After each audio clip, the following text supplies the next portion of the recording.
Hi folks, welcome back to another episode of SmugMug Live. This is episode 33, I believe. It's been a busy old time here on SmugMug Live. Thank you for joining us wherever you are in the world. I really, really appreciate it. In fact, we always love to see where people are joining us from here on the channel. So in the chat window, give yourself a shout out and let us know what part of the world you're coming from. SmugMug Live, as always, is brought to you by SmugMug and Flickr. Check all the features at smugmug.com and flickr.com. Thank you so much for joining us today. We will get to our guest in just a moment, but let me tell you about a couple of things. One, obviously, I would really, really appreciate it if you give us a little click on that subscribe button, hit the little bell notification. That way you'll be notified whenever we release another episode here on SmugMug Live and you don't miss a thing. And if you're enjoying the conversation today, hit that little like button. It really helps support the channel and we really appreciate it. This is the last episode of this week. Next week we have a wonderful episode coming up with Joshua Cripps, who is the most amazing landscape photographer. He's a wonderful educator and he's really going to give us an insight into his travels and his landscape photography. But that's next week. Today is all about a wonderful, wonderful person that I've actually only just got to know a little bit. Steve Brazill is someone who came on my radar when I actually saw him do a presentation about live music photography. And as soon as I saw that presentation, I thought, wow, that would be something great to bring to our audience here on SmugMug Live. And then we had those light bulb moments when we realized that actually Steve runs the Behind the Shot podcast, which utilizes our product Flickr to gather images that they then critique. And yeah, it's just been one of those things that all the kind of moons aligned and we got together with Steve and invited him here to the channel. So let's see if he's there. Steve, are you with us? I'm with you. Good to see you, Alastair. How are you? I am great. Thanks for joining us today, Steve. I really appreciate it. It's good to be chatting with you again. Yeah, and you mentioned all of that stuff, which is the way we met was interesting in and of itself. But then we found out we also have the same music taste. So it was meant to be. It's serendipity. We love rock music and whiskey, guitar. We love whiskey. Well, being Scottish, I kind of have to. It's So that's how you get your passport in Scotland. Yeah. You mentioned Scotland. Obviously, people recognise from the accent. I'm based here in Scotland, but our headquarters is out in San Francisco, which is probably a little bit closer to you than I am at the moment. Where do we find you today? I'm in Southern California. I'm about an hour outside of the LA metro area. Right. Like halfway between LA and Palm Springs. Cool. And I guess like the rest of the world, kind of staying indoors as much as possible and staying safe. Yeah, we've got people in there right now looking at, Stephen from Austin and Scott from Detroit and Canada and yeah. Yeah, that's why we're doing these shows is, we're all kind of staying at home, trying to stay safe. So it's great to see everybody giving us the lowdown on where they're joining from. I'm sure we'll get people from all over the world. So you're in California, but does your work take you far traveled when you were able to travel? Not a lot. I'm not generally what they call a tour photographer. I usually shoot either for a promoter, a venue, or for media, like the radio station that I work at. Mm-hmm. So generally it's Southern California based, anywhere from San Diego to LA is where I photograph live music. And that's unlike most people that if what they shoot isn't available, they go shoot something else. Really, my passion and the one thing I love to shoot is music. Now, that can be portraits and stuff backstage, but what I really love is on stage shooting a show. There's it's the most addicting form of photography, I believe. Well, I guess being close to LA, you don't really need to travel, right? Every band must travel through LA at some point, if not start their careers in LA, right? Yeah, we get everything from unknown bands in small venues to big bands in small venues to the Forum and the Coliseum and Staples Center. So it makes for a good variety of music. Yeah.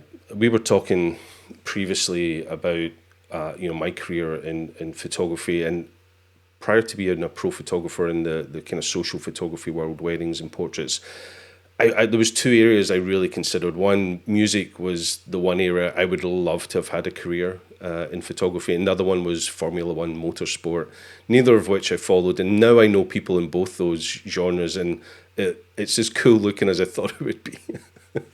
Yeah. Motorsports would be amazing. It's an intense world of photography. I used to go to races out here, a lot more NASCAR type stuff than Formula One, but same thing. When I worked in radio in Detroit, we had the Detroit Grand Prix, and we were one of the sponsors, the radio station I worked for. And there's very little as exciting sound wise to me as, Formula One. Yeah, the sound is a key part of it. Although the sound's changing dramatically as the evolution moves more and more towards electric power. And we now have Formula E here in Europe. I don't know if you have that in the US at the moment. Yeah. Formula E is full electric vehicles, and it sounds weird, but it's still pretty cool. But it sounds very different to Formula One. Yeah. Someday. Yeah, but I guess if you want to photograph and have a loud audio experience, then live music is probably as dramatic as it gets when it comes to the sensory overload of experience when you're doing your photography. So when did you first start taking photographs? I started live music photography probably in around 2008. Mm-hmm. And came into photography really through a weird kind of bizarre parental back door. My son in high school was in marching band. He was in the drum line playing on a high school football field down below, and us parents are up in the stands. And I walked into a camera store and said, I want to photograph my son down there. And they put a Nikon in front of me and a Canon in front of me. At the time, it was a Canon XTI. The Canon was just more comfortable in my hand, so I went with the Canon. He put two lenses in front of me, which was a 70-200 2.8 and a 70-300 3.5 to 5.6. And he said, for what you're doing, you really want this 70-200, to which, not knowing anything about photography at the time, my response was, but the camera body's black, a white lens on it's going to look weird, and 300's more than 200, and I bought the wrong lens. And in looking back for what I shoot now, that was actually the greatest photography lesson I ever had, was to have to use a variable aperture lens in low light with motion of people marching around a football field, because it forced me to really get very quick. I didn't understand why just zooming in my exposure changed. So I had to learn very quickly an exposure triangle, reciprocals, and that set me up perfect for music. Well, I've been in radio for 40 years. And when I started getting into photography, back in those days, meet and greets with bands were not paid events like they are now. You can buy a VIP ticket now. Yep. It was all industry people. And I went to the boss at the radio station and said, we get backstage passes all the time. Can we get photo passes? And he said, I don't know, ask somebody.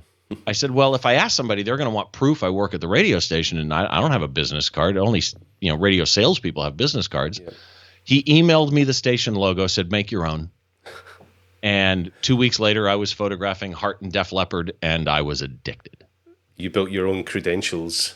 I literally made my own card. I made it look like the regular cards. I'm familiar, obviously, with some graphic design stuff. So I made it look like the real quote-unquote cards. And it's been nonstop ever since. Like I say, it is, to me, one of the most challenging, fun, addicting forms of creativity that you can do. Yeah, and I always think that, we're so lucky to be in this photo industry. It's an industry I've loved for, over 20 years and still love it dearly. But when you manage to find your place in this industry in a passion that you already love, and combine that with your creative outlet of photography, it's just the ultimate utopia to be able to turn your hand to that. So was Def Leppard and Heart, was that your first photographic gig? That was my first real concert, which is really unusual, right? I mean, most people... a couple of big hitters right there. Yeah, you're not going to get into an arena show as your first show. You're going to shoot clubs. I had the advantage that I'm what they call traditional media, being in radio. Mm-hmm. And that gave me, oh, okay, well, you're radio, you play our bands. Sure, come photograph. Mm. And that gave me a heads up, a foot in the door, as it were, that most people today struggle with, because you have to have that outlet, which I'll talk about as I do my stuff. Yeah. Yeah. So just so that you know, Steve actually has a presentation that he's going to give us today, a presentation that I saw I saw part of this presentation, or I may have saw this whole presentation in another community that we're both involved in, and it was phenomenal to see all those ins and outs, those things that I had thought about for years. Like, I'd love to photograph, live music, but there's rules, there's Right. there's etiquette, there's all the things you have to do. How do you learn that? How do you turn up at a Heart and Def Leppard gig for your first shoot? And I know you're going to get into some of this stuff, but had you learned the etiquette before that, or No. did you just fake it? Yes and no. Etiquette, I had not. Luckily, though, I like to think semi-intelligent enough to realize that there are other people in the photo pit with me. I didn't get permission to go in there and run rampant in the photo pit, and so I respected other people. But there were still things that I did not that day, luckily, but there were still things I would not have known not to do that would have been good for me to know, because I would have done them sooner or later had I not. And when I first started, he's a Nikon ambassador. He's a phenomenal music photographer, Tata Young, and he has a blog called ishootshows.com. And it was a huge resource because, unlike a lot of people, he took the time to write things down that the industry, or at least other music photographers, considered to be, the rules, as it were, because most of them are unwritten, unspoken. It's just, they're all based on respect. Yeah. Yeah, like most of things in this world should be, right? Good respect then goes a long way indeed. I think we'll let you get started with the presentation, because what I'm hoping is the presentation will inspire interaction with our audience. So if you're watching this and you have questions for Steve, please put them in the channel, and I will interrupt Steve if it's appropriate for that moment, or maybe wait till an appropriate moment to ask your question, or maybe even wait till the end. So we can feed off that. If you're going to post a question in the chat, I have a request for you. It makes it very simple for me to find your question. If you start your question with the word question, that way when I scroll through the chat, I can see the word. Chatting, yeah. Yeah, if you feel free to chat away, answer each other's questions, say hi to each other. If you're going to ask a question, do me a favor and just start it with the word question, and that way I can find it easily. And yeah, this is pretty relaxed and informal, so I might interrupt you, Steve. The guests, the audience might interrupt you, and we'll take it from there. And then when we get to the end, if we have time, and I have no time frame for this, we can go as long as we need COVID, to. It's COVID quarantine, so I'm home.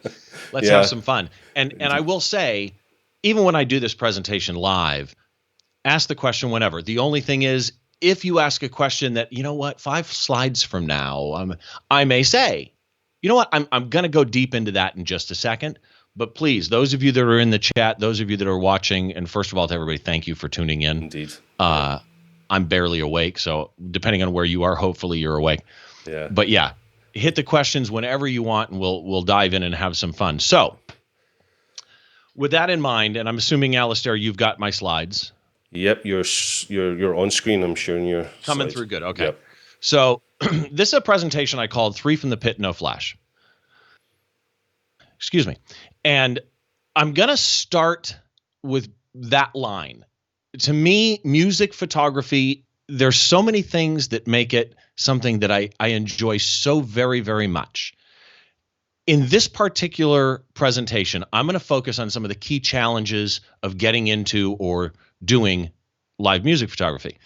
And it's going to start with this line, 3 from the Pit, No Flash. When you apply, in most cases, when you apply to photograph a live music show, you're going to get an email back saying you were either denied, happens all the time for reasons beyond, that you're a good photographer and you shoot for a good outlet. They say no for a lot of different reasons.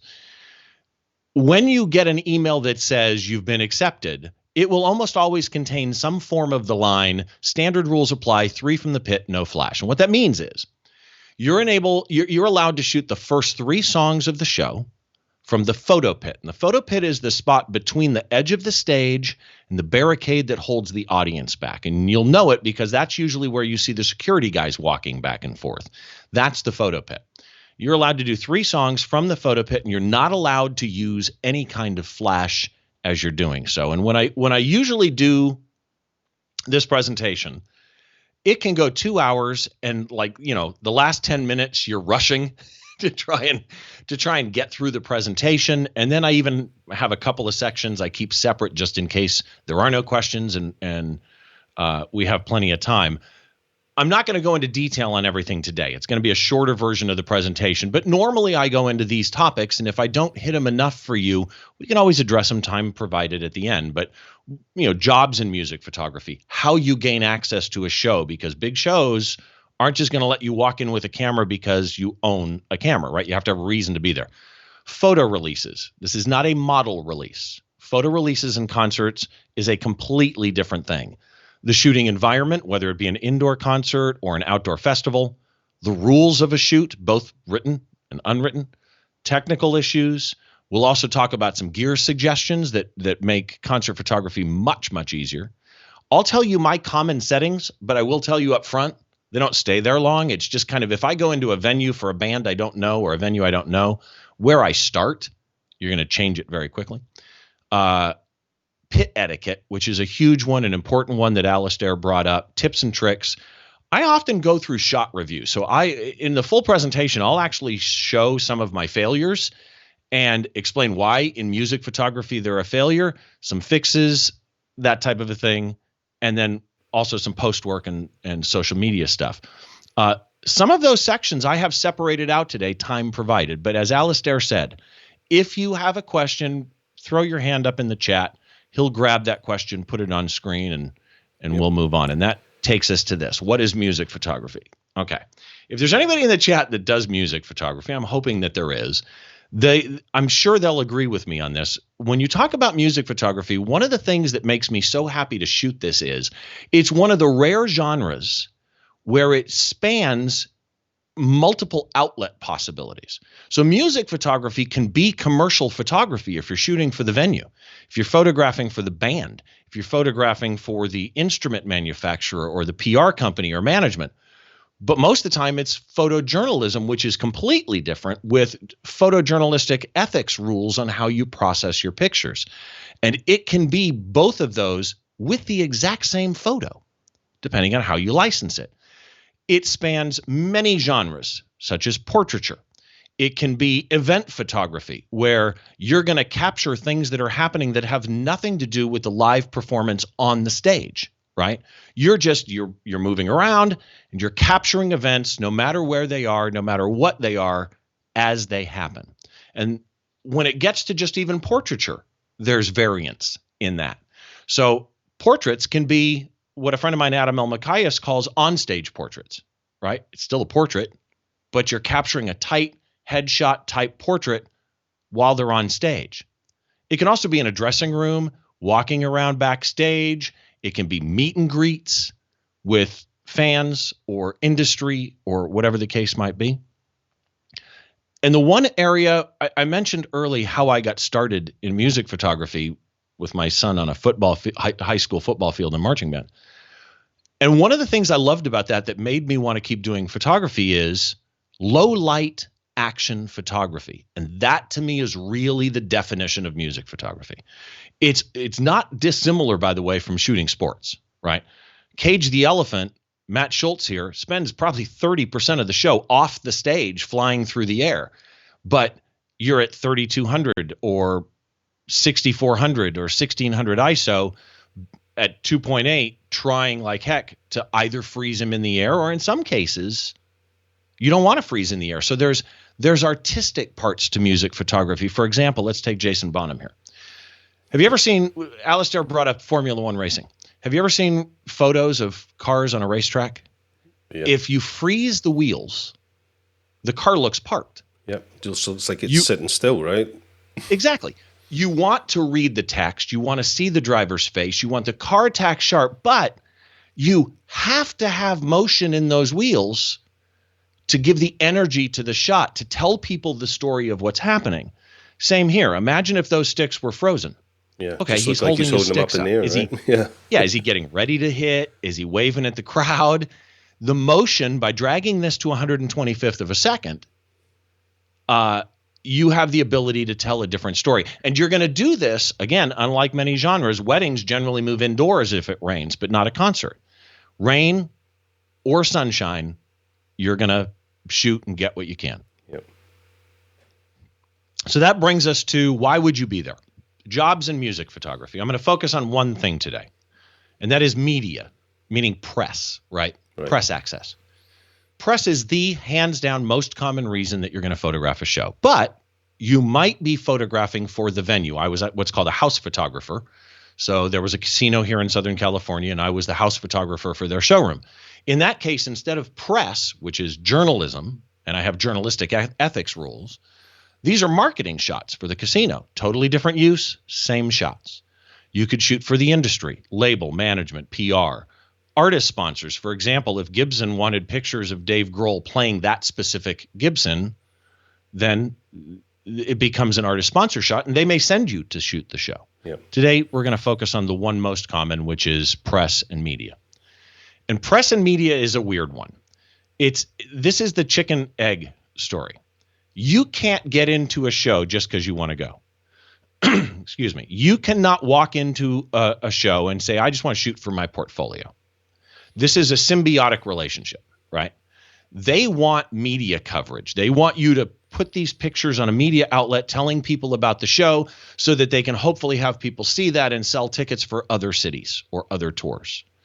So to get press media, you have to have what's called an outlet. You have to have some form of media that will display your photos and or your written review of the show.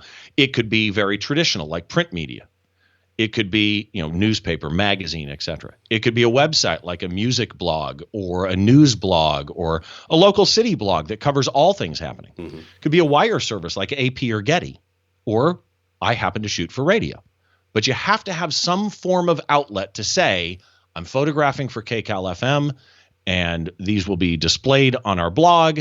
I'd like a photo pass for the show on this date. Is that something that you can help me with? Yeah, I hate the terminology, but you basically have to be an influencer, right? You have to have some kind of influence in exposing the band. Yes, and not necessarily you. Your outlet. Right? Your so, employer or the place you're shooting for. Yeah. Exactly. So if I'm shooting for Alastair's blog, they may say no because the blog is too small. But if Alastair's blog is focused on nothing but, Chase Walker Band, who's in front of you right now, Chase Walker Band may say, that's my biggest fan site. Yeah, give him a photo credential. There's a lot of variance, right? The Who turned me down.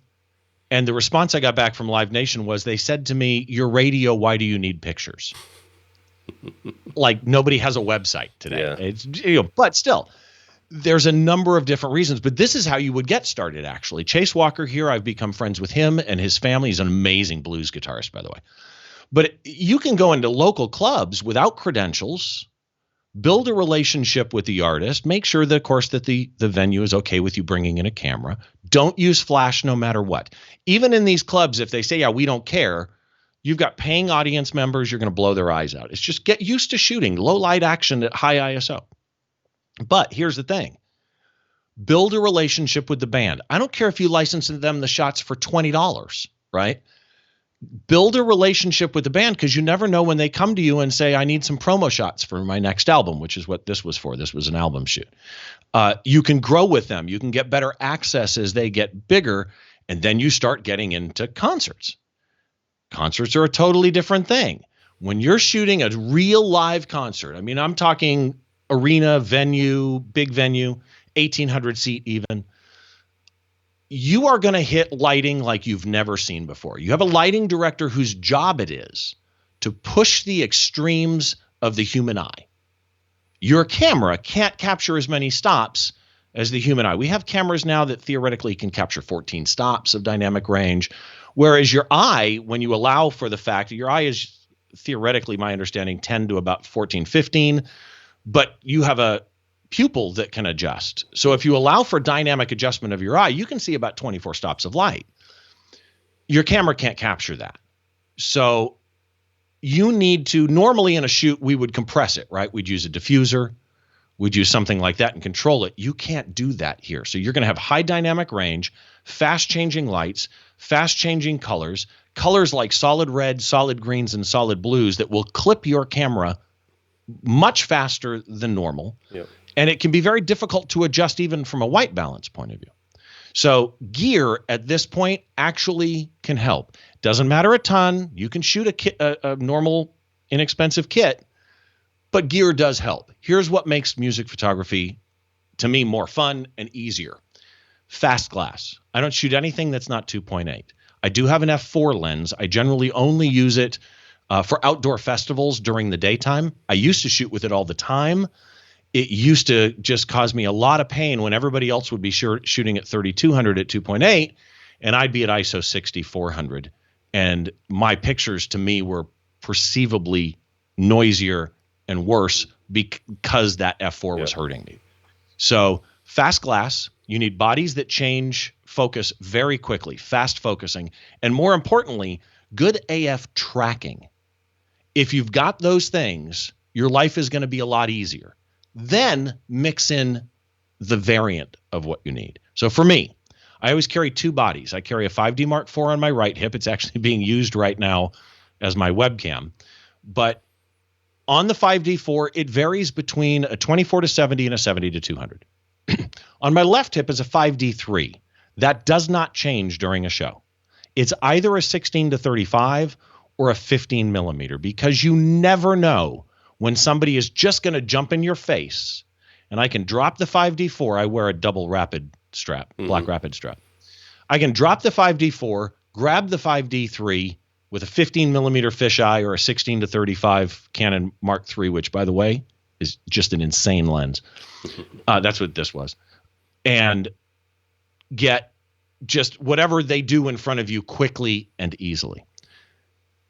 Last piece of gear that you need. Never go to a show without ear protection, whether you're an audience member or, in a photo pit or whatever. This security guy is one of the nicest guys you'll meet. You're not going to wear ear protection like him, but some people wear the foam molded, foam plugs you put in like you buy at a home supply store. Those work. The problem is they mute everything, so you can't hear really well. Other people use inexpensive musicians plugs. They let you hear a little bit. To me, they don't stay in. They're not as comfortable. I actually spent the money for custom molded earplugs. So when you see a musician on stage, they'll have, custom molded in-ear monitors. Mine are basically the same thing from a company called Sensophonics. You can also do Ultimate Ears. A lot of people have them. But they're custom molded to fit my ear. And they have different filters in them. I have a 25 dB filter. I can wear those standing in front of 6-foot subwoofers and my ears don't hurt. And at the same time, I can have a conversation with you and hear you. The advantage is I can hear the singer. So especially in a band you don't know well or at all, it can really help you follow the trajectory of the music in the show to understand when crescendos are going to happen, important moments are going to happen. It kind of sets you up. So that's kind of your gear. Yeah, your protection is funny. As we alluded to at the start of the show, we both love rock and heavy metal and that type of stuff. Right. And as a teenager, I never ever wore it. Now I wouldn't go to a gig without it, and the experience is much better. The being able to hear. Sometimes you get to a venue and the bass just overrides everything, and you get that swirling effect of the kick drum and the bass.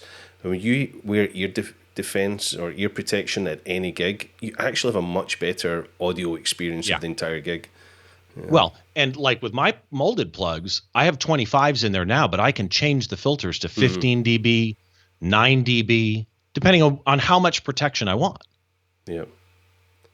And you were talking about a glass and having fast glass 2.8 Yep. minimal Or faster. Or faster, yeah. It's so great nowadays that you can do that with wonderful zoom lenses. You know, years ago you would only have gotten that kind of speed with fixed lenses, but you have the versatility now of having two great zoom lenses on two bodies, 2.8 all through the zoom. It's well, and that's the other thing is 2.8 all through the zoom, and they're sharp, right? So the 16 to 35 Mark III is insane. 24 to 70 Mark II is what I have on this body right now as my webcam. And then, of course, the latest version of the 70 to 200 or the RF lenses on those bodies. But the question is, what do you do with them when you get there? Right. So here's my exposure triangle. Excuse me. Here's how I generally think of a show, okay?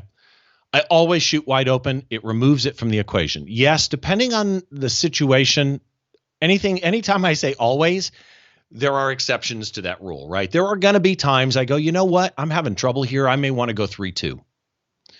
But generally, I am 100% wide open because I need the light. Then I think about my subject. How fast do I need my shutter? That really is the only question to me. If it's Kiss in an acoustic show and they're all sitting on stools and not moving, and they're sitting at microphones playing acoustic guitars, I can shoot much slower. On the other hand, we're all old men now. Yeah, exactly. If it's Iggy Pop or Foo Fighters or Cage the Elephant, who's crazy on stage, then, or A Day to Remember or bands like that, they're moving much faster. So I think to myself, can I shoot at 60th of a second or do I need 500th of a second? I base everything else off of that. I'm at 2.8. I pick the base shutter speed I'm going to go with. The ISO is just whatever gets me my exposure. There's no question to it. At the shutter speed I desire, wide open, my ISO goes to whatever I need to get the shot. That's pretty much it. I shoot manual. There are people I know that do auto modes like auto ISO, and they love it. I can't. I do that. By the way, I do back button focus in case somebody asks. And the other key is you want to use continuous autofocus, AI servo or continuous servo AF. You want to be able to track them focusing, which is to me where the back button focus actually comes in handy in live music. But here's the one gotcha that it's surprising I don't see this more often, but Canon does have a problem with live music in this sense. Most live music photographers, specifically people who shoot bodies like Nikon, will tell you you're better off to shoot spot metering. And they are correct. If you can do spot metering, it's awesome. Because a lot of times what you'll have in live music is a singer who's slightly off center in your frame. You want them on a rule of thirds. They're lit by a white spotlight, but the middle of your frame is black stage. So if you move your focus point all the way up and all the way to the right, and it meters off of their face and focuses on their face, you're golden. If you move the focus point up to their brightly lit face, but the metering stays behind at the center point, your meter is now useless to you. You can't trust it for your spot metering. Absolutely. Because it's metering black, but you're focusing on a brightly lit, spotlit face. Well, most of the upper Nikon bodies, the meter follows your focus point. With Canon, that is not the case. Only the 1DX series does the meter follow the focus point. Okay. When it's in that the smallest spot meter mode. Yeah. Yeah, which is 1.3%. Yeah. Usually. Depends on the camera, but usually. So I shoot a 5D4 and I've had people argue with me, no, you want to shoot spot metering. Well, all you got to do is put an upper right point, focus point, all the way up and all the way to the right. Point it at something brightly lit. This isn't, by the way, just music. It could be a bird sitting on a stump in the sun, but your center frame point is against a dark mountain. Well, it's going to meter off the mountain. So you just have to be aware. I use matrix metering. I've learned to adjust myself for it. I've learned to know where my meter needs to be, but be aware of it because you want good exposure. Properly exposing controls the noise as well when you're shooting at high ISO. Yeah. I mean, the spot meter in the middle, was never a problem when our focus point was only in the middle. So you would meter and then recompose the shot. Well, but if you're moving your focus point so that you don't have to recompose the shot with focus, but your meter's staying behind, then that's definitely going to be a problem. Exactly. And one of the interesting things is I had somebody say to me the other day, a buddy of mine, Don Komarechka, said to me that he wondered if it wasn't Canon crippling the camera per se to keep that feature only in the 1D series, but he wondered if that feature of having a meter follow a focus point wasn't patent encumbered. Yeah, and Canon was willing to pay the patent fees for the 1DX, but not the lower bodies. And I just don't know. Either way, I wish that they would do it. I mean, that's really it, because it would make life easier. Yeah. You have to decide, what's your goal, right? Do you want to capture somebody jumping in the air and freeze them? Okay, well, in that case, this is 1/1250th of a second. You can do that. If you're going to capture something like this, don't forget to include the branding of the show, Self-Help Festival. It's a licensing opportunity possibly, right? So include that type of stuff. Try and include that it's an orange amp. You never know what can happen with something like that. The other thing is, you want to include as much as you can because you don't know necessarily where they're going to jump. But it also gives you leading lines from the truss, the ability to tell a better story by shooting wide. If you do what I do often, and I still do it, I tend to see tight. My mind's eye sees tight shots, right? Well, then this happens. And oddly, I still kind of like this shot. I don't show it that often. It's kind of a cool story in itself, right? Isn't it, though? Luckily, I don't know, but this is Pierce the Veil. He jumped out of my frame. You never know. The other thing is, I mentioned earlier the wide angle that I always keep on my left hip. You never know. You never absolutely know when somebody is going to jump in your face. And if they do, there's a band called War on Women. They were fantastic live. If they jump in your face, they will be gone before you can even figure out where your focus point is, what your exposure needs to be. Like, she could have been back on the stage where it was slightly shaded. She jumps out onto the speakers that are the subwoofers that are in the pit, and suddenly she's 2 stops brighter just by moving out. So you have to very quickly understand your exposure, understand your reciprocals, be able to go, boom, click, click, click. I hit my mic, sorry. Click, click, click. That's 1 stop. Know without looking and adjust your exposure. That will save you all the time. There are exceptions. Paul Stanley will kneel down in front of you. This was the weirdest experience to me. Kneel down in front of you, look at you, and it was like slow motion. It was almost as though he was saying to me with his face, no, get the other lens. No, I'll wait, don't worry. Get the there you go, good. Okay. It was And then waited surreal. For you to take the shot. He's a true professional then. Huh? Yeah. Well, and there's a couple of people like Paul Stanley. He'll do this for more than one person. Tom Morello of Rage Against the Machine goes to each individual photographer usually and will go with his hand out. Give each of turn them to somebody else. The money shot, right? And he gives back to the photographers. It's awesome. And you need to know your exposure quickly because you don't want to miss the moment, right? Right. This is Cage the Elephant. Matt Schultz jumps in the audience 3 times, and I don't get the shot because all the photographers were jumping up on the barricade around him, which you're not allowed to do. You're supposed to stay down on the ground. And I can't get near him. After the 3rd time, I'm like, he's going to do it again, and this time I'll get in trouble. I'm going to do it. I don't ever break rules. People are going to yell at me for even saying this, but I'm going to do it. Nobody has said anything to the 15 other photographers that have climbed up there. He jumps out. I jump up. I get about 3 frames, and he's gone. I wanted to tell this story. I wanted to frame this in my head, in the camera, where I got part of the stage so that you could see stage lights, where I got the photographers in the pit and the open space that's in the pit there, but also got the craziness of the crowd, right? I wanted that. As soon as I stepped down, the main PR person had not been there to yell at the other people. She was there to yell at me. So It happens. But the main thing is you just have to always be aware. You have to be watching. I saw him go up on that barricade 3 times and missed it.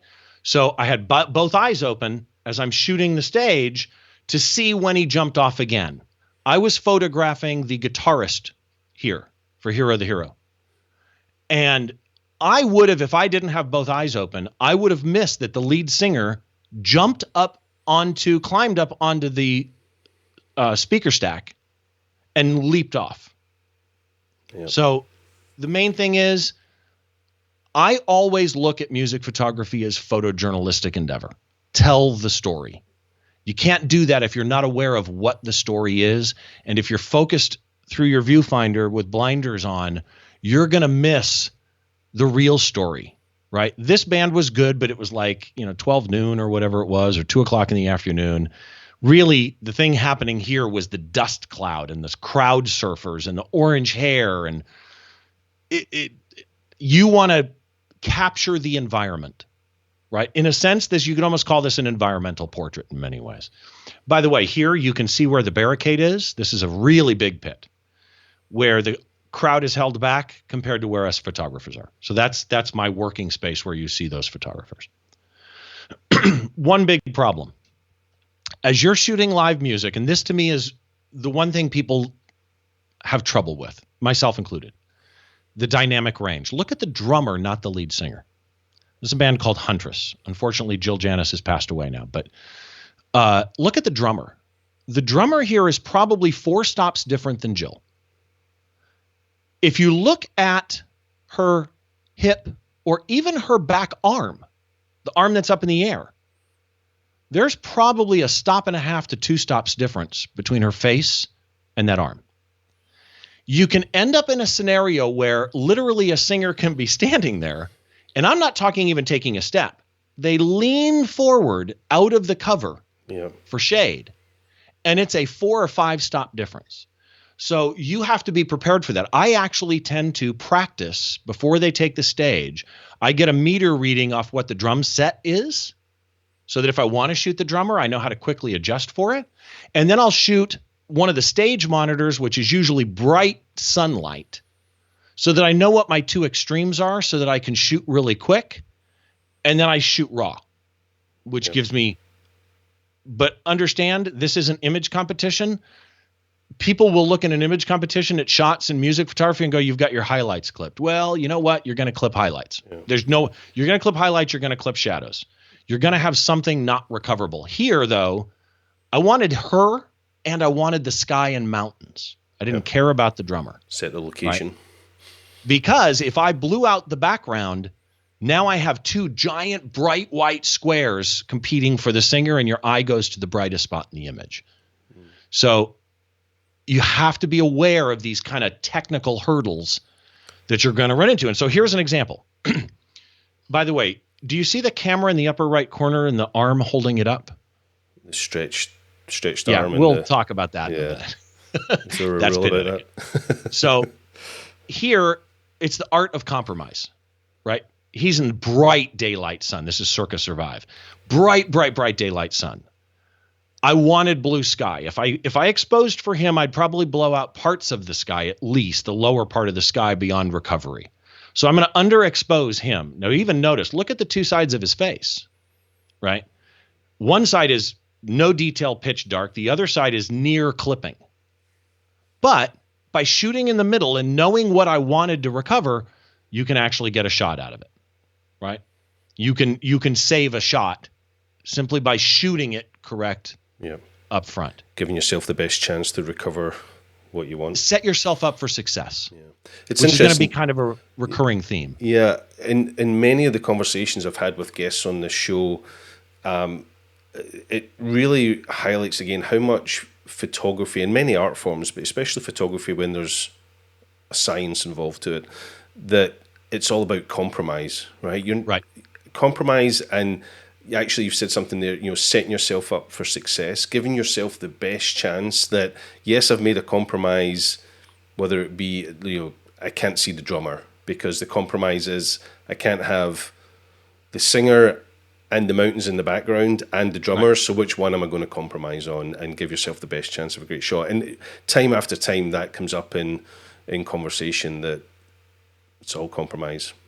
Well, and you said something. Alastair was just on it hasn't come out yet, but we just recorded an episode of my Behind the Shot podcast with Alastair.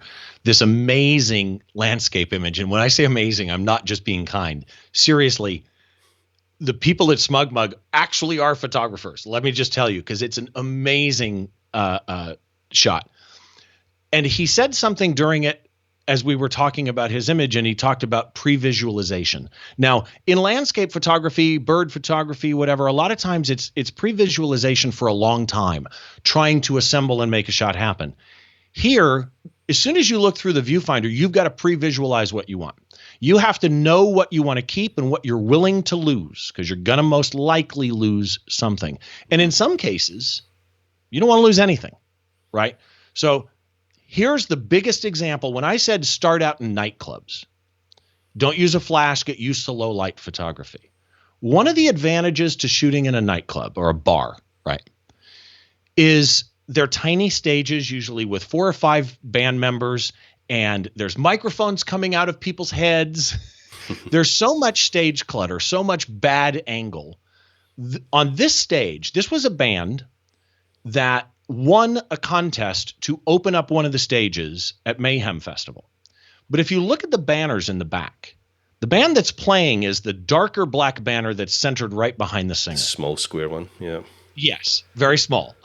The next band is behind that, and the next band is behind that, and there's multiple drum sets. Yeah. You see a guy on the right just hanging out in the background. On the left, it's like Kilroy. You see a guy standing with just his eyes and a hat.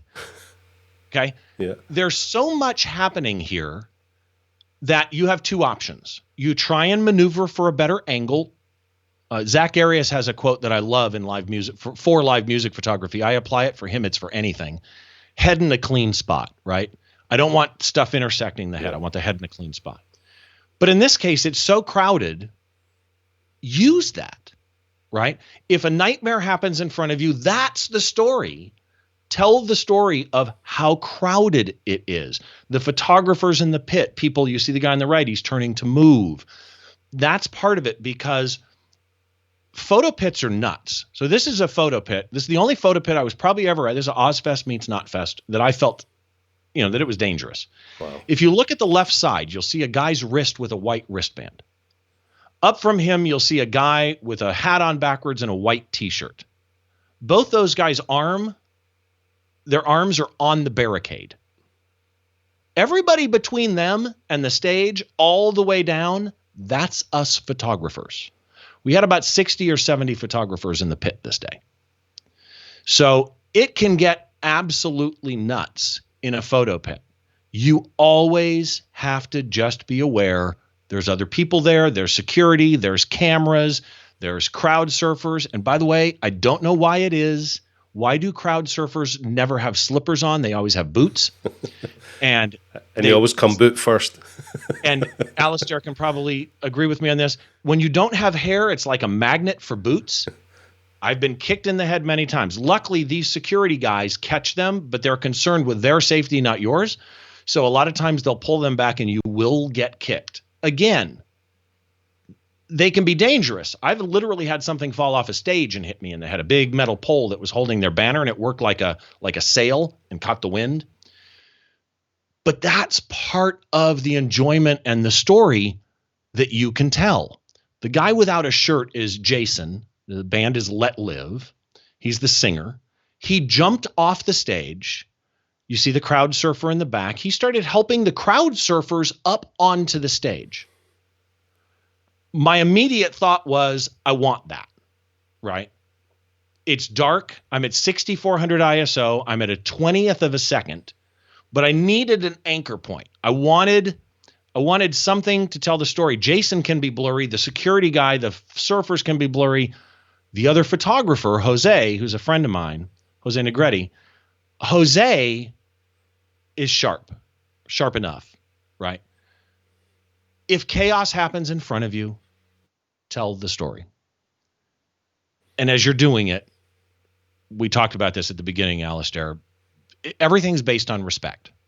So I'm not going to go super deep into pit etiquette here because I do a lot of times, but the truth is it's really simple. Respect others. If you are in the photo pit with a pass and you got approved and somebody else is in that photo pit and they got approved, you both have equal rights to be there. It is a working environment. It's not a competition. I don't care if they're shooting for Rolling Stone and you're shooting for Alastair's music blog. You both got approved by people above your pay grade. So you can't look down on somebody and say, I can't believe that they're using a kit lens. They all have the right to be there and capture. So you don't want to affect their shot by holding up a monopod in front of everybody's camera. I was just about to say, I mean, I've never shot a live gig, but I know enough of this industry that having a monopod in the pit is typically a no-no, right? You're muted. So the other thing is, the main thing is don't affect other people's shot, right? But when it gets crowded, everybody seems to run right to the middle of the stage. Like, I want a shot up the singer's nose with the microphone splitting their face. Find a unique angle. If you find a good position, share it. A lot of times, I'm 6'1" almost. A lot of times I'll turn around and there'll be a shorter young lady behind me. And I'll say to her, oh, you know what? Hang on a second. Move in front of me. I can shoot over you. Right? Just be kind. We call this a Hail Mary, where you hold the camera up over your head. Okay. Don't do a Hail Mary. Here's another example of a Hail Mary. The singer from Hell Yeah jumps into the crowd. I'm thinking, cool, I'm going to capture this. Live view, right? Don't use live view. That's not what it's for. Even if you're doing video, if you are going to do that, just be aware, don't do it in front of people, right? Here's another one, by the way. People wear backpacks to carry their secondary lenses. I wear a think tank belt system. Don't walk around with your backpack on because you won't realize it, but you'll be turning and your backpack is banging other people's lenses or their bodies, messing up their shots. Take your backpack off, put it under the stage or at the entrance to the photo pit. Usually a security guard's there and he'll watch it. The main thing is just the examples keep coming. In this particular case, the person had a flash on. Now, this is a daytime concert, Black Veil Brides. If they didn't have the flash on, I actually still could have cropped below the guitar plug, but not right at the knees, like a little above the knees so they didn't look, like a bad crop at a joint. I probably could have saved something, but the flash is sticking up, and there's no reason to have the flash. This person probably worked for Warped Tour. They were doing backstage portraits back there. They had every right to do what they're doing with a flash backstage. When you come out here, take it off, clip it on your belt, something like that. But there are exceptions. Everybody has done this. I have held my camera up in the air. The key is don't stand at the front of the stage. Move to the back of the barricade, the back of the pit, where you're not in front of anybody. Hold it up, take your shot. In this case, Paul is actually making sure he's not going to get hit by a crowd surfer as he takes a shot of the crowd. But he's not in anybody's way of a shot of the band. Right. But I said earlier, it's going to become a recurring theme. If the chaos happens, make it part of the shot, right? If, Cage the Elephant again, if they climb in the audience and everybody surrounds them and you can't get near it, you have two choices. Try and zoom in on his face and not get the cameras in the frame. Or, you know what? That's leading lines, right? Absolutely. You have a bunch of long camera lenses pointing right at your subject. Make it part of the show, as it were. Yeah. Excuse me. So, can I ask a question actually? Because we've got a question that's very relevant to the etiquette stuff. Let me come back to our double screen here. Gary Monroe asks the question, should you restrict yourself to 3 from the pit rules if you shoot really small shows where you can shoot the whole show? And does the 3 rule force a different thought process? Oh, Gary, good question. And by the way, hi, Gary. Yeah, great question.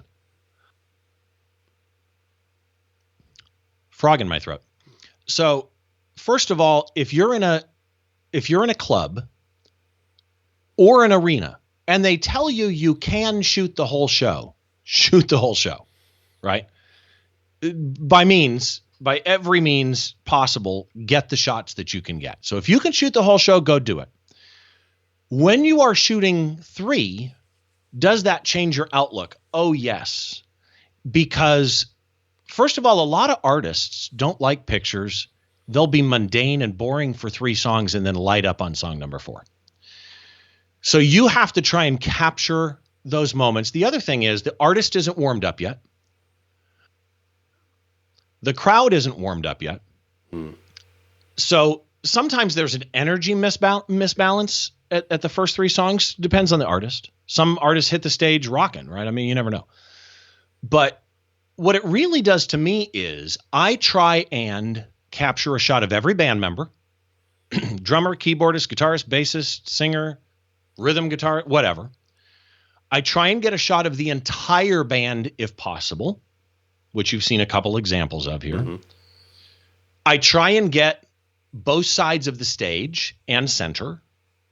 So if you've only got 3 songs to do all of that, yes. And actually, now that I think about it, Gary led me right to this slide, which is do your research. If I know that a band is playing like Korn, and I've always had trouble shooting the guitarist Monkey. I don't know why I don't have shot. Brian Head Welch, shots that are portfolio for me. Always had trouble with the other guitarist. Well, they're on opposite sides of the stage. If you've never shot them before and you do some research and you realize that one's on one side, one's on the other, what I will generally do is I will go to as soon as I enter a pit, I'll walk all the way through to the opposite side of the entrance. I will have usually a 24-70 or something like that on to start. I'll shoot song number 1 in that position with the 24-70. Song number 2, I'll change to the 70-200 and maybe move to the center. And then I can get the drummer. And then song number 3, I put on whatever lens I felt worked best for that band and I move to the other side of the stage, right? The one exception is if I see a drum set up, everybody is going to end up congregating in the middle. So if you only got 3 songs, the middle actually can be tough. But if I see a drum set that's completely covering a drummer with cymbals and everything else, and there's one window that I can get through to get a good face shot of the drummer, that's my first shot of the day or the show. So I'll walk to a position and try and get the position before it gets nuts, where I can stand there and go, okay, with my 70-200 right now, I can shoot through that window and I can get the drummer as he starts strong. So when you know you're limited, it actually does create some creativity. Yeah, but makes you think about it and get that difficult shot, nail it, get that one in the bag, and then you can relax that you've got the drummer doing his thing. Yeah. It's the same for studio, right? Or a wedding. Get the safe shots first. Yep. Experiment later. Then get creative. Absolutely. Get creative. You do have to understand the artist, though. You have to research them. Look at their Instagram page. What are they posting? Somebody posts a picture of them. Which ones are they resharing? That'll tell you what they're comfortable with, right? Some artists wouldn't like this shot. Other artists are like, I don't care. I'm going out on stage with no shirt on and tats. Whatever, right? They are humans. Like every human, they can be sensitive to how they look. And most importantly, they are the brand. So research them. And here's some of the things before you go shoot a show that you should look at. I mentioned their Instagram, right? What do they like? Look for, I generally prefer photos over video, but I do both sometimes. Look for what the lighting is like on the current tour. It does you no good to see Judas Priest's tour from 2014 because Halford's going to be wearing a different outfit. He wouldn't have had the same top hat on or the same cane. Understand how the lighting and the stage setup is, the position of the players. And here's the biggest one. This is my biggest tip for live music photography. Watch how somebody holds a mic. If you ever watch American Idol, you'll notice that the people who are not comfortable, that really have never done it professionally, they just were dared to go down but end up being really good. They do this with the mic a lot, switching their microphone hand. Most pros don't do that. They will switch, but they tend to leave the mic in the hand longer or have a dominant hand. And that's important, right? So if somebody is holding the mic right up to their face, so this is Jacoby Shaddix of Papa Roach. Notice there is space between his hand and his face. You can see his open mouth. But a lot of singers, that mic is right up against their face. If that's the case and they're swallowing the microphone and they always hold it in their right hand slightly to the right of their mouth, you have a choice to make. Do you want this shot?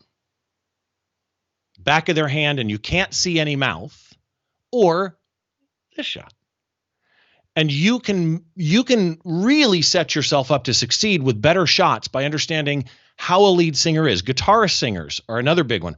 So Joe Walsh, for example, has a tendency to, as he leans back to hit a big note, his head may go to the right, but his guitar and body turn to the left. So which side of the stage do I want to be on? Do I want to be on stage right so that I can catch his face straight on? Or do I want to make sure that I get the Duesenberg guitar that has the leather face on it and be on the left and get a profile of his face?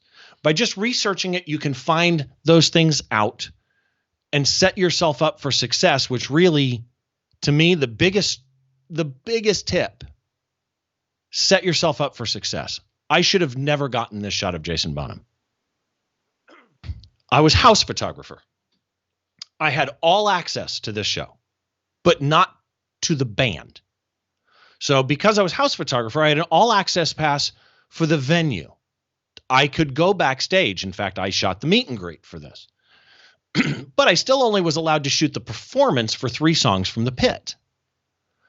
But there are photographers that would shoot 3 from the pit, take their gear off, go, I'm done, and watch the show. Never took my gear off. I'd shoot 3 from the pit. I'd go stand in the wings. Now, I had asked them ahead of time. I'd said to the tour manager, I've got all access. Here's my pass.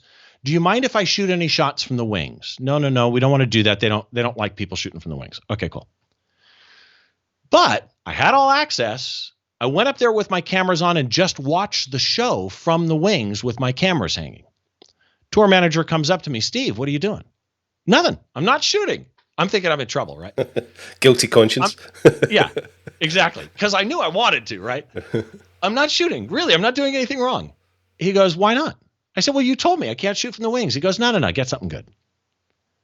And so I've got side shots of Jason Bonham that most photographers won't get. It tells a different story. And I ended up licensing shots to Jason because I just happened to stand there with my cameras when I wasn't supposed to shoot.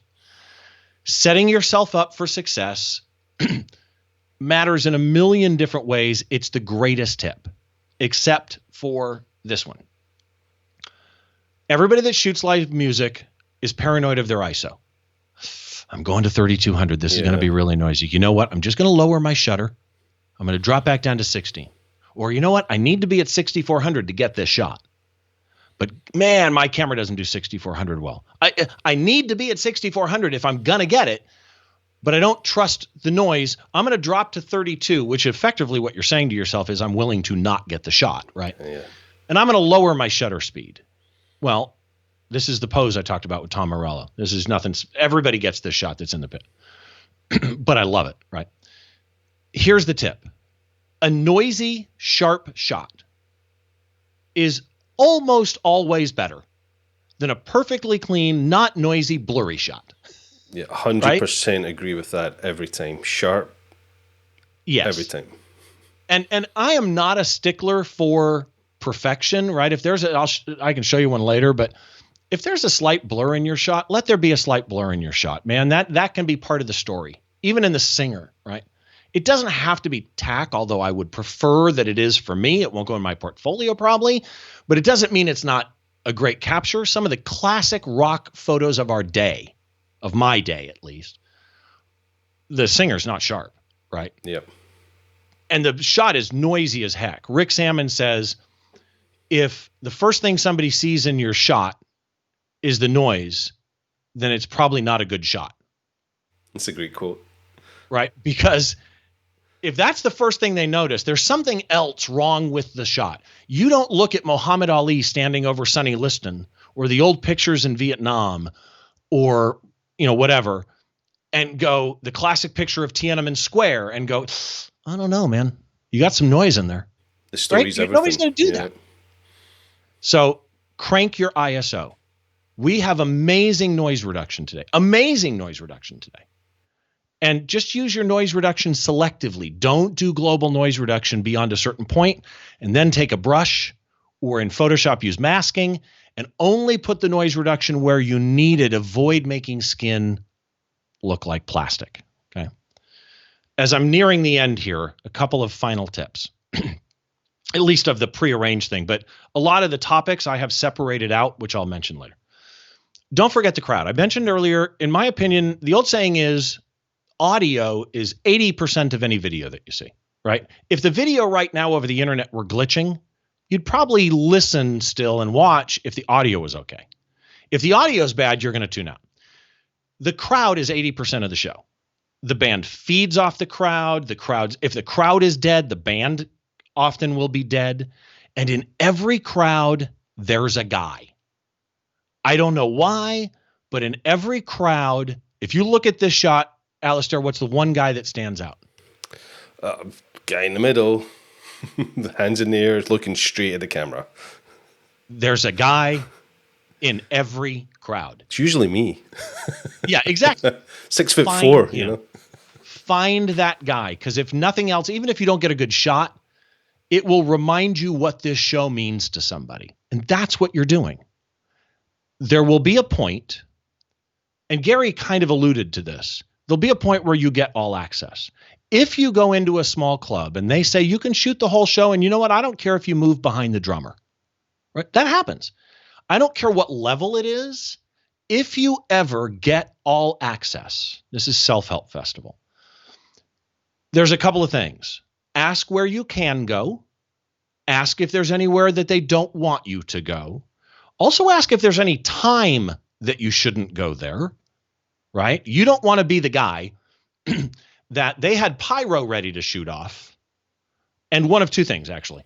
Either they shot the pyro off even though you were close and you die, or they set up all that expensive pyro, saw you standing next to one of the pyro cans, and don't shoot it off and waste it. So make sure you're clear. You're not getting to the stage back. Manager. Say again? You're not getting invited back if you cost them their pyro show. No. Talk to the stage manager. Talk to the tour manager. It's their stage. It's not your stage. You should, in a perfect world, I'm in a bad spot here, right? I can be seen. Now, this is an outdoor festival. I'm wearing all black. Always wear stage black. This was a day it was raining. I've actually got my storm jacket hanging off my belt. And I'm hiding up against the black speakers as much as I can. I've got a black beanie on to cover my bald head. Try and hide as best as you can. Some shows, like behind this drummer, I had maybe 12 inches. And there were monitors and cables. You don't want to be the guy that unplugs anything. No. Right. So just, again, it's not your stage. Yeah. Just be really careful. When you have all access like that, Steve, sorry to interrupt. When you have all access like that, do you, and especially if it's maybe just a headline act, right, where it's not fast turnaround festival type stuff, do you ever talk to the tour manager and find out when the pyrotechnics are going off, if they have any big moment? I refer, there was an image a few shots back we said which guy stood out to you. Well, actually, the person that stood out to me was the person wearing the Iron Maiden T-shirt, but that's just because it's my favourite band of all time. Are you talking about this one? No, the one after that. There you go. Oh, yeah. On the left, Iron Maiden T-shirt. My favourite band. Steve knows that. We've had a conversation about that. But if anybody knows the band Iron Maiden, at some point during their set, the big Eddie the Head stage model is going to come out, typically at the Iron Maiden song. But, things like that tend to happen. Either they have a theme or they have something big. Do you talk to the management about that and get a heads up on when that's going to happen? Yeah, you can also find that out by research, right? You can find out which side of the stage Eddie's coming out, or is he coming out center? You can find out which side of the stage the band's going to walk out from, because they'll probably wave as they walk out. And that makes for some great shots. You don't have to have all access to ask that, though. So, for example, you go into a photo pit for first three and you see confetti cannons. And one of my favorite shots I've ever shot. It was a day to remember. And I walked in and there were confetti cannons. And I looked at the security guy and said, do you know when these are going off? He goes, I'm not sure. And then I saw a security supervisor, different color shirt. I said, do you know when the confetti cannons are going off? He goes, oh yeah, first song, like right away. Cool, thank you. 15 millimeter lens in my hand, ready to go. Yeah. I would not have had that if I didn't. No, you'd have missed it. It would have been a fleeting moment that Right. you would have been, you probably typically would be set up for the band coming out with a tighter frame, right? Exactly. So, because I would have wanted to shoot the lead singer as he walked out. So yes, always ask the people who do tour photography, which is not me, but you know, the I'm trying to think now, Adam L. Macias's or people like that, or Christy Goodwin's, they will take notes. So they'll usually get notes, be able to talk to a tour manager. They'll see the show first and take notes, you know, on the first show. And then for the second show of the tour, they'll have those notes to know, okay, he jumps in the air on this song. Yeah. Make all the notes that you possibly can. The more research you can get at whatever level, again, it's that recurring theme, set yourself up for success. Absolutely. Which brings me to my final slides here. And then time provided, we can do questions. It depends on. I've given a final shout out for questions. So as we're getting near the end, get those questions Perfect. in. Yeah. But and my understanding is these were the original people who did these quotes. I could be wrong. I apologize if I am. The reason why we struggle with insecurity is because we compare our behind the scenes with everyone else's highlight reel. I love that quote, right? I see so many people go, man, that guy's so good. Well, that guy posts one shot every couple of days. He posts 2 shots from a show, and he's only showing you, he or she, the shots that display themselves in the way they want to be seen. You want to be seen as a really good photographer? Only show your best work, right? Well, then you go home, you have 1,500 shots from an all-day festival, and you realize that for a band you took 300 shots of, you like 5 of them. You're seeing everything. For them, you're not seeing the stuff they're not showing you. So don't worry about that. David Duchemin. Art made in submission to the rules of others is not art, it's bondage. I like that conceptually, right? Be willing to think outside the box. However, I would add to this that the rules exist for a reason. They're not rules, they're guidelines, rule of thirds, rule of odds, things like that. The golden spiral. Certain composition rules work because over the years, we've learned from the master painters and beyond what the human eye finds pleasing. The idea that your eye will go to the brightest or most saturated spot in an image. These are things you have to know. Once you know them, yeah, by all means, break them if there's a good reason to. But, again, it goes down to lighting, Rembrandt lighting, clamshell lighting, broad lighting. All of these things exist for a reason. It's not somebody arbitrarily threw them out and we all said, okay, right? Know what the rules are and then break them if you want to. And this quote is specific to music from the great Bob Gruen. And this is one of my favorite quotes of all time. A good photograph can show you the facts of what is going on. A great photograph can show you the feelings. Amen. Yeah. It's so good. It's so good. So that kind of wraps it up, but a couple of things.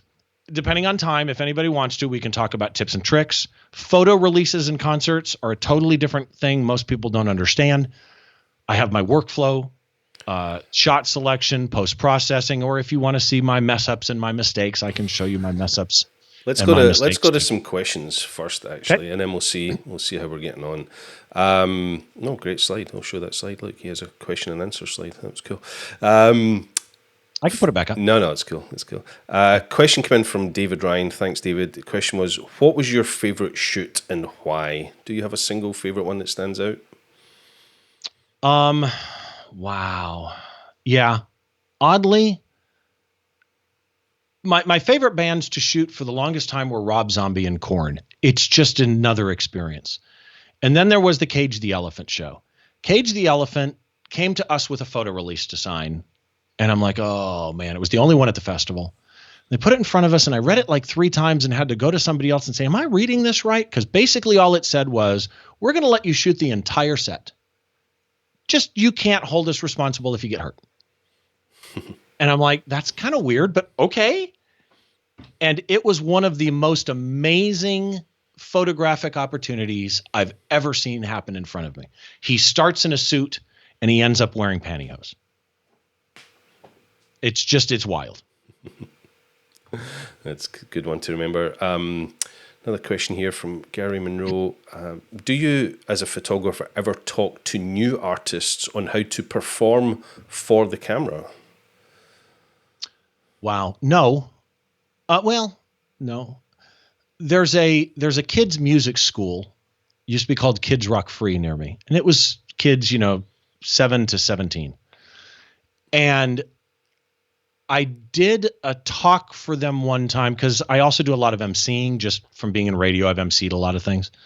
I emcee a summer concert series that we do here when we're not in lockdown.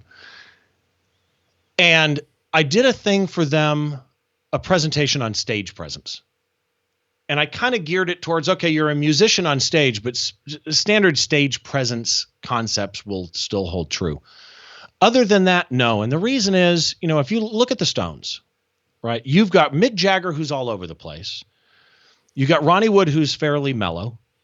You've got Charlie Watts, who's effectively a jazz drummer that just sits in the pocket and in the groove. In the zone. Their movement, their instrument, that's their art. So I wouldn't want to coach that too much other than, the things that you hear all the time. And that is you got to make some eye contact now and then if you really want to engage an audience, things like that. We'll get some questions. Just a couple of great comments. Mark says, I'm very much a hobbyist and have no desire to shoot a concert, but very much love this discussion on the process. And I wrote back saying, go for it. Maybe we can inspire you to go try it. Great comment. Well, and can I answer that? Of course. Okay, so here's the thing. I say this very seriously, not as a joke, even though it looks like I'm about to laugh. Every single photographer should shoot a concert, go photograph a live music event at least once. And I'll tell you why. Part of the reason I do my podcast is because while I'm a live music photographer, and I mentioned early on, it's all I shoot, right? I'm not a landscape photographer. I don't shoot birds. I can learn from everything. It's part of the reason that as part of the podcast, we started doing image critiques as well. I can learn from everything. Composition is composition, light is light. The way you blur a background, the way you do foreground subject, midground subject, etc. These are all common themes. Doing that, whatever you shoot, wedding, portrait, babies, maternity, landscape, whatever. Learning to work your craft in the dark where you can't take the time to look at your camera is one of the greatest training grounds. I took a friend of mine, very good friend of mine, Troy Miller. He's a wedding photographer here in Southern California. And I took Troy, award-winning wedding photographer, amazing wedding photographer. I want to stress that, right? Because this guy knows his gear. And I took him to Warped Tour one year, which was a big festival. It's now gone, to photograph Warped Tour. And it was fascinating to watch. Here's a guy who's amazing at photography, knows his gear and can adjust it blind, that struggled, would leave photo pits frustrated. Singer would pop in front of him and be gone. He's that I ended up taking him multiple years, and he ended up loving music photography. It's just a great training ground. Yeah, it certainly is. It just got a little bit dark on my camera. Sorry about that. Question from Stephen said, did you say evaluative metering or matrix? He's a Canon shooter. I think you said matrix, right? Yeah, matrix. Yeah. Same thing, kind of. It meters off the full scene. Yeah. And I usually run, I should say, obviously in matrix, when you have bright white spotlights hitting a little part of the scene and most of the scene is black, it's going to overexpose a lot. So I tend to be on the meter with matrix metering. Usually a stop, sometimes 2 stops underexposed to get the right exposure. That's how I've learned to adjust for not having good spot metering in a Canon. Great comment here from Babak, who says, really great presentation, valuable content. Thank you, Steve. I've done mostly classical performance photography, but a lot of what you say applies there too, and I struggled. Now I got more tools. So you've helped Babak, so that's cool. And the hard thing with classical is composition, because there's so much there. And you've got violin bows coming across somebody else's face based on your angle. It's actually, it's great training ground. My son plays cello in the city orchestra, and it's a challenge. Lots of limbs and instruments and stuff. It's real tough. Question: Gary Monroe asks again: any tricks on keeping track of all the different performers to tag later, especially when they mix and match them at festivals? I'm not sure I understand the question. I think what you're saying is bands change members. Yeah, maybe they play multiple times and different stages and that type of thing. Yeah, most of the bands that I shoot are, tend to be predictable band members. And so I can, but there's been times where I'll go back and try and tag a drummer. Mm-hmm. And I've actually made the mistake of saying, oh, well, the drummer for this band is this guy. I shot this in 2014. He's been the drummer since 2010. And then somebody will correct me and say, oh, for that festival, so-and-so sat in. Yeah, different. And I don't have session. A good yeah. If you know one, let us know. Bud asks, Bud Branch says, I love the view from above. What are the non-pit options at a gig? Interesting. So generally, you are going to shoot as media from 3 spots. Either you're going to shoot in the pit, or you're going to shoot from the soundboard, which is the main house mixing board, what they call front of house, which in an arena is way, way far back, and you need big glass. Like we're talking, 600s, whatever, 400, 600. Then some shows will say, you know what, after the first 3, you're allowed to roam around and shoot. If you are shooting tour, then you can do almost anything. So I know people who put cameras on the drum riser under the drums. They will get there before the lights are flown, the truss is flown, and they'll mount a remote camera to the truss that's flowing up above the drummer. Or they will talk to security and find a way to get to the catwalks that are at the very top of the venue, and they'll shoot down from the catwalk. So you have options. Usually those require more access than 3 from the pit, but you do have options. And then in some venues, a venue near me, there's a balcony. That balcony has catwalks with chairs that go out across the side all the way up to the stage, and then have little hidden private rooms. So I'll go in those rooms and shoot down on the stage from there. There's a lot of different options. Yeah, it definitely depends on the kind of access you have, whether you're just there for press and media or whether you're actually on the tour with the band. This next question might take us into a deep conversation, and you might actually want to go to your slides for some of this, but it was something I was going to bring up, and it's Ron Pettit asks, what is your feeling on signing contracts with a band or artist? And this kind of takes us into the licensing world where we're now beginning to see all the problems with social media and people reusing images, and it's a bit of a minefield. So we maybe don't want to take another hour to talk about it, but if you had some guidance on that. No, I've got a few slides is really what it is, just discussing it. What you're talking about is photo concert releases. Or concert photo releases. These are not model releases. Okay. These are different. You are, when you go to shoot a show, it is a private event on private property. So they often will say to you, you can come photograph the show, but you have to sign this release. And the release will say a number of different things depending on how aggressive it is. And the question really is, should you sign the release? And it kind of depends on what the release is. So first, you've got to talk about why releases exist. And it goes back to something I said earlier. The artist is the brand, right?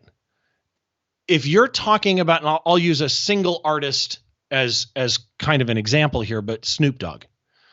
Snoop is the brand. He needs to and has every right to try and protect his image, to try and make sure that you're not taking pictures. Now, legally, without a model release, you couldn't go do T-shirts or coffee mugs or posters for sale anyway, right? You would need a model release for that, for a commercial use of the photo. But a lot of times they don't want you to use the picture longer than a year because the artist's image may change visually and they don't want those old pictures out there. They may want you to not use them in your portfolio as part of your portfolio.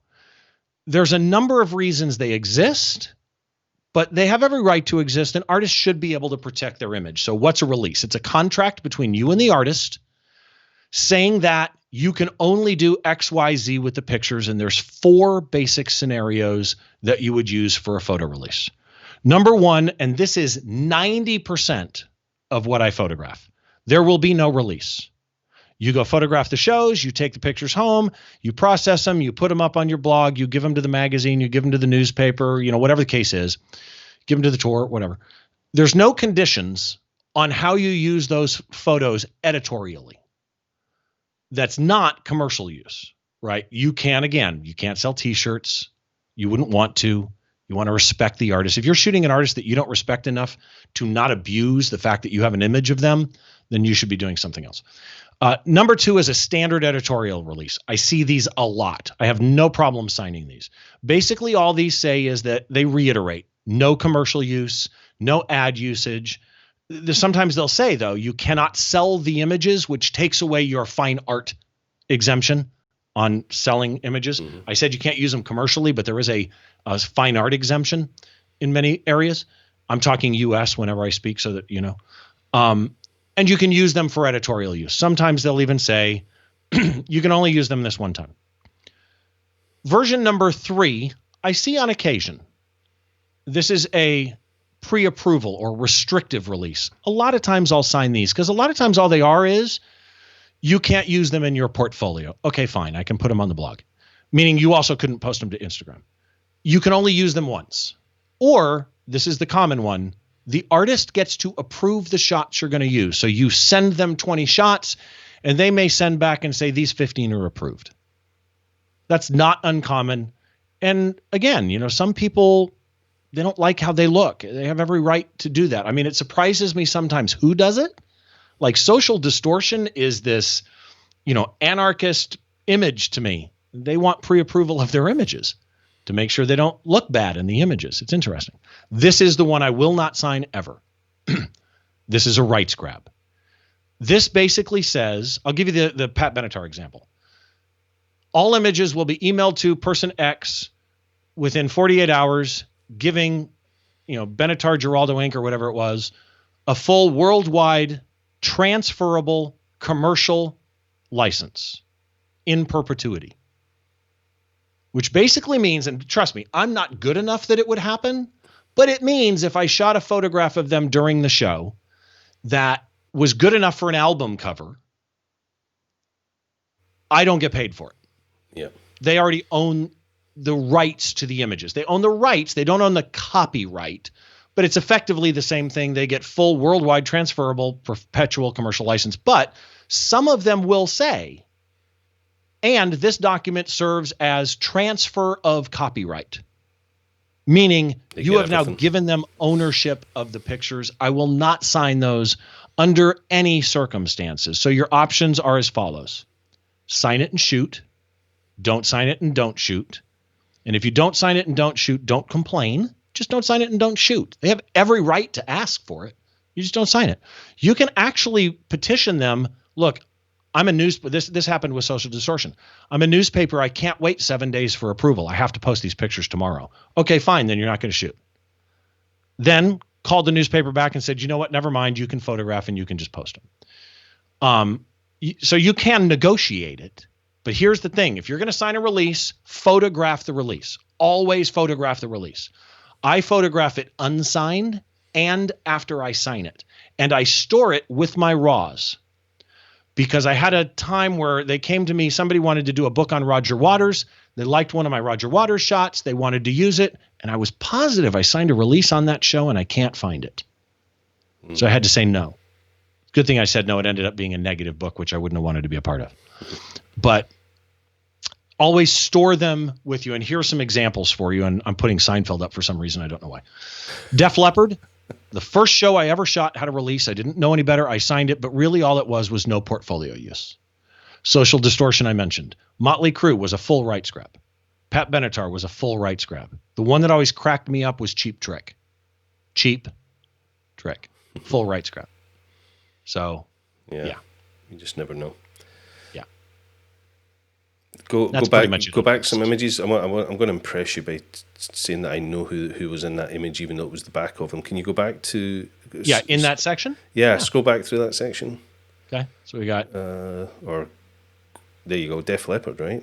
Yep, that's Def Leppard. Recognizing from the back. It's always... Who's that? So cool. Who is that? And the reason I like this is it looks like giant teeth. That's actually his forehead that you see at the top and his nose and eyes that you see on the bottom. But it kind of looks like... Is it Aerosmith? No, Rob Zombie. Oh, it's Rob Zombie. Yeah. Oh, he's got a mask on. No, that's just makeup. Just makeup. Yeah. Yeah, and I don't know if... I don't know if it will zoom in if I do this. Does this zoom when I do that? Not for us, no, unfortunately. Okay, yeah, never mind. Yeah, cool. So yeah, Rob Zombie. But that's a great place to stop. That's really important information because it's a minefield if you get it wrong, and you either abuse it or worse, they abuse it because they tend to have better lawyers than you can afford, right? So, that's cool. I want to finish by quickly showcasing this website. This is the Behind the Shot podcast Flickr group. This is where Steve gets you to submit images for his podcast. You want to tell us a little bit about Behind the Shot podcast and especially the Flickr group and what you're doing there with the critiques? So the main idea of the podcast is, quote unquote, getting to know great photographers by taking a closer look behind one of their shots. The idea that I originally had was, what if I interviewed a photograph to better one photograph, just one, to better understand the photographer. So rather than just the interview thing of the photographer, let's take one shot, dissect it, and understand why they made the choices that they did to understand how they work and how their mind works. That's the podcast. Mm-hmm. Periodically, I do specials. I just did a Canon thing about the EOS R5 and R6. That one's actually not in the feed. By the way, the feed for the podcast, I actually do something weird. In your podcast app, if it supports video, you can get it in audio or video, either one, and the videos are on YouTube. But I'd always wanted to do, since before I even started this show, a critique show, because I participate in image competitions around, and I do some judging of local image competitions. And I think it's one of the best ways for people to get better at their craft. Even if you're sitting there as they're critiquing your image in a competition, going, you're wrong. You don't understand what I shoot. I'm a genius. Whatever it is, right? It's amazing how often you'll still go, wow, but I'm really surprised you saw that in my image, right? I never would have thought somebody saw that. It's a great learning experience. So I went to my buddy Don Komarechka because I wanted to have two people on it. I said, do you want to do this with me? And he said, yeah. And so what we do is we started looking around at how are we going to collect pictures? We could have people Dropbox them to us. We could have them give them to us in Slack. It's going to be a pain. Where shows pictures the best? And, where you can put mass amounts of pictures. And Flickr was the one that just came to the top immediately because it shows people's pictures so well, gives the ability for different resolutions of those pictures to be viewed on screen, shows the EXIF data of the image if the person chooses to show the EXIF data. So we created the Behind the Shot group on Flickr. You don't have to be in the image critiques. You can join Flickr, submit your images to the group, have fun, get likes, comment on other people's pictures. We've got a chat area, discussion area. You can participate in conversations and just have fun. Yep. If you want your image critiqued, you have to specifically say so by putting the Flickr tag BTS critique. And one of the things I also love about Flickr is hashtags become crazy after a time. Flickr has a Flickr tag system. It's not a hashtag. Put a Flickr tag of BTS critique, and I can search my group for that tag, and that's where we pull the images out of. We do it once a month. We've now started having guests. So the first guest was the guy I mentioned earlier in June. That was Troy Miller. And this month, our guest was the famous David Bergman, who's the tour photographer for Bon Jovi and Luke Combs. And Ant Pruitt is going to be our guest in August, who's with the Twit Network. He does Hands-On Photography podcast. And someday I got to get Alastair on there to be a guest host. So sure. just go over. I think it's flickr.com/groups/behind the shot. I don't remember. If you search behind the shot, you'll find it. Yeah, I got it on screen here. So yeah. Okay. Flickr/groups/behind the shot. You will find it, and you'll see here. If I click on this image, that's not what I meant to do. If I scroll down here, you'll see all the tags this image has, but it has this tag here, BTS critique, and that's what gets it chosen to be in your critique section. And by the way, you can go watch the past shows. They're up on the YouTube. Yep. I don't put those in the podcast feed. The critique shows are live streamed. Usually it's the Thursday, and I release every other Thursday the normal show. These are the first Thursday of the month that's in between show releases, live streamed to YouTube only. Go watch the past ones, get an idea, participate. I'll be honest with you. I don't know how you feel about it, but I still believe critique is one of the best ways. Even if it's somebody that shoots something completely different than you, it can be very advantageous just to see how other people interpret your shots. Absolutely. It's very, very beneficial. And to start analyzing other people's images, but then analyzing your own images, and right. It really, really moves the needle. Thank you. Before I say my final thanks to Steve, thank you to everybody who's joined in the chat in the channel today. Really, really appreciate it. There's some great questions in there, and really appreciate the comments of support and showing that you enjoyed the conversation and maybe learned something. If you take away one little thing from this show, then we've done our job. Yep. Thank you so much for joining in. Please do me a favor, hit that subscribe button, hit the little bell notification. That really does support the channel. It also helps you be notified whenever we have another great show coming up. And if you've enjoyed it, give the show a thumbs up here on YouTube and support the channel. We really appreciate it. As I say, next Thursday is our next show with the incredible Joshua Cripps, an incredible landscape photographer, and a really amazing educator as well, and he's going to get into some of the landscape work that he does and give us some education on that. Steve's put up all the details where you can find him. Those are also going to be in the show notes here in the description on YouTube. Steve, thank you so much. It's always fun to chat with you. You and I could literally just sit here and talk about music, and that would be really, really boring for everybody else. But in fact, no, maybe some people would like that. Where music's kind of like that. You like to just talk about it. But combining that with photography, for me, that's the utopia. So thank you so much for giving us all that insight. I really do appreciate it. Again, the way we met was so interesting, and it's worked out so good. I appreciate your inviting me on. I am a huge fan of both SmugMug and Flickr, and I am a huge fan of your photography. So let me just add, if you guys watch this thinking SmugMug, Flickr employee, executive, and you haven't gone to look at his portfolio, wow, it's amj.smugmug.com. I've memorized it.